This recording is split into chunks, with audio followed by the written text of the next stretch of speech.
Other Voices Part 2 is the 26th episode of Beast Wars and first season finale, airing April 1st, 1997. In it, the planet burster is going to destroy the planet, so the Maximals have to find a way to stop it. Shenanigans ensue. After a recap of Part 1, we open with the two cats hanging out. Chidor says Suffering Circuits, which has to be a Suffering Succotash reference. The fake moon is indeed hollow. Okay, the animators are just showing off. This does not need to be this complicated. Tarantulas is working on a pod, and apparently the Maximals have a bunch of spares. Which is a little weird, but I guess kind of makes sense for the crew to have their own pods. But before the spiders can spoon in the stasis pod, Inferno shows up. This is only one of 2 times Inferno will ever say Megatron instead of my queen or the royalty. He torches Tarantulas, which apparently works, and he dies from this. How has the real moon changed a little? It's the same night from last episode. Oh, terrific! Now we can all get reduced to hot burning slag together. Shut up, Rat Trap! Hey, that's our first Shut Up Rat Trap since the first episode. Black Arachnia and Inferno have a great fight sequence together, showing that they are both very capable, even hand to claw. That moment when you realize Inferno is just massive compared to her, because that blaster is the size of her.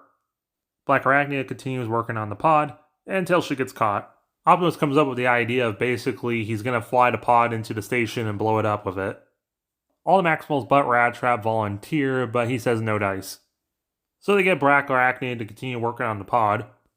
I like the small detail that Optimus has to fold his feet up to fit in the pod. He goes visor down and sets off. But Megatron is alerted that Tarantulas is no longer in the pod and Optimus is flying instead, which he states by the pit at. Pit being the new way of saying hell. Optimus is flying into the heat ray and he tries ejecting, but the door is stuck.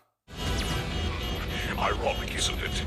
Both of us hitting upon the same plan to destroy the alien machine. Well, unfortunately, in my version, the pilot goes down. Megatron for the last 2 episodes was planning this, apparently, but originally he was going to use Tarantulas, who is still alive and possesses Black Arachnia. And he states, bye-bye, Optimus.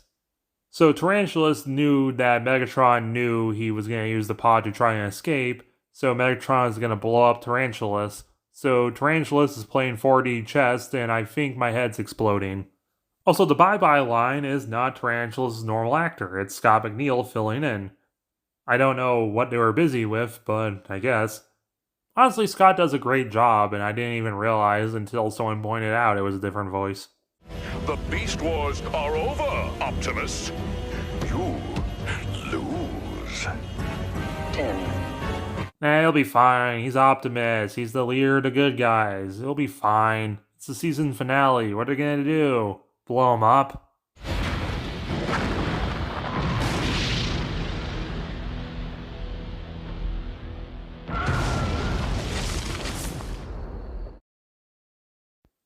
You do in fact see his parts flying out, and even his face flying at the camera. So yeah, Optimus is dead. Yeah, the end question mark for real. Of course, this was the late 90s, so really it wasn't a sure thing if they would continue. And people wouldn't even know at the time because the internet's not a big thing yet. So yeah, this was a very ballsy ending for a season. And because of that, it's awesome. Planet Burster really raises the stakes for the show. Megatron for the last 2 episodes has been completely in control of what's going on. His cunning nature and ability to just let everything fall into place just makes him the best Megatron ever. And of course the ending's insane and makes you want to stay tuned for next season. Overall, 10. Stay tuned for Season 2 of Beast Wars.